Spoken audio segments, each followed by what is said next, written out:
हे बघा, ज्यांनी घोटाळा केलेला आहे त्यांना शिक्षा दिली पाहिजे, शासनाचं धोरण आहे. आता घोटाळा करण्याकरता शासनाने सांगितलं नाही, पण घोटाळा केल्यानंतर ज्यांनी घोटाळा केलेला आहे त्यांना सोडू नये अशी सगळ्यांची मानसिकता आहे आणि आमची सुद्धा मानसिकता आहे. आणि मला तरी असं वाटतं की विरोधकांनी याच्यामध्ये राजकारण न करता विद्यार्थ्यांचा जो सगळ्यात महत्त्वाचा प्रश्न आहे त्याच्याकरता ज्या लोकांनी हा नालायकपणा केलेला आहे त्याच्याकरता सगळ्यांनी एकजूट होऊन याच्या पुढे असे प्रकार घडणार नाही याच्याकरता सगळ्यांनी मदत करावी अशी अपेक्षा आहे. त्यानंतर आता काल पुण्यामध्ये पुणे ड्रग्स पार्टी सापडली एका हॉटेलमध्ये, त्यावरून पण आता सत्ताधाऱ्यांवर टीका केली जाते. त्या प्रकरणात पण 2 जणांना अटक करण्यात आलेली आहे. जे सापडलेले गुन्हेगार आहे खरं म्हणायला गेलं तर ड्रग्स मध्ये जे सापडत असतील त्याच्याकरता एक केंद्र सरकार किंवा राज्य सरकारने एक वेगळा कायदा केला पाहिजे अशी माझी स्वतःची इच्छा आहे. कारण की हे पेव फक्त पुण्यामध्ये नाही तर कदाचित जळगावमध्ये सुद्धा आल्याच्या बातम्या मागच्या काळामध्ये आपण वाचायला मिळाल्या.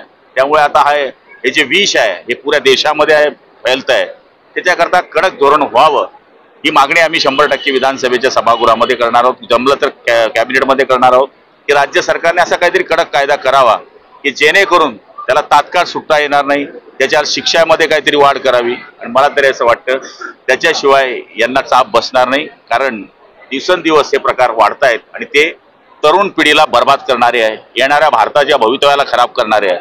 त्याच्याकरता सगळ्यांनी या गोष्टीकडे लक्ष देण्याची गरज आहे आणि मी सुद्धा त्याच्यामध्ये लक्ष देणार आहे. ओबीसीची बाजू घेणारे ठामपणे छगन भुजबळ असतील, पंकजा मुंडे, प्रकाश शिंदे हे धनगरांच्या आरक्षणावर का बोलत नाही असं विरोधक म्हणतायत. नाही, या ठिकाणी बघा, मराठ्यांना आरक्षण असेल, धनगरांना असेल, ओबीसींना असेल, सध्या राज्यामध्ये ती एकमेकांमध्ये दुही निर्माण झालेली आहे.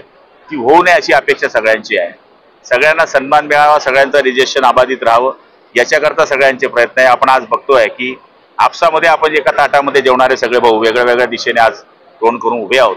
आणि मला तरी असं वाटतंय धनगर असू दे, ओबीसी असू दे, मराठा असू दे, याच्याकरता जी मुख्यमंत्री महोदयांनी बैठक लावलेली आहे सर्वपक्षीय, त्या बैठकीमध्ये तोडगा काढावा अशीच आमची अपेक्षा आहे. त्याला काल बोललो मी दिवशी.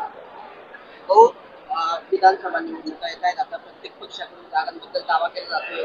शिवसेनेने या लोकसभेमध्ये चांगलं यश मिळवलेलं आहे, तर वैयक्तिकरित्या तुमच्या नेत्यांनी पण म्हटलेलं आहे की आम्ही मोठा होतोय. तुम्हाला काय वाटतं वैयक्तिक? हे बघा, मी कार्यकर्ता आहे, मी नेता नाही. त्यामुळे पक्षाचे जे धोरण ठरतात राज्यस्तरावर ते मी मानणारा कार्यकर्ता आहे. तिथे जे ठरेल ते आम्ही सगळे मान्य करू. राज्यात काय वाटतं तुम्हाला? बघा, आम्ही सगळे सूत्र हे एकनाथ शिंदे साहेबांकडे दिलेले आहे. आपण लोकसभेमध्ये पाहिलं असेल, उमेदवारीची सूत्र असतील, उमेदवार डिक्लेअर करण्याची सूत्र असतील, हे आम्ही मुख्य नेत्यांकडे दिले होते.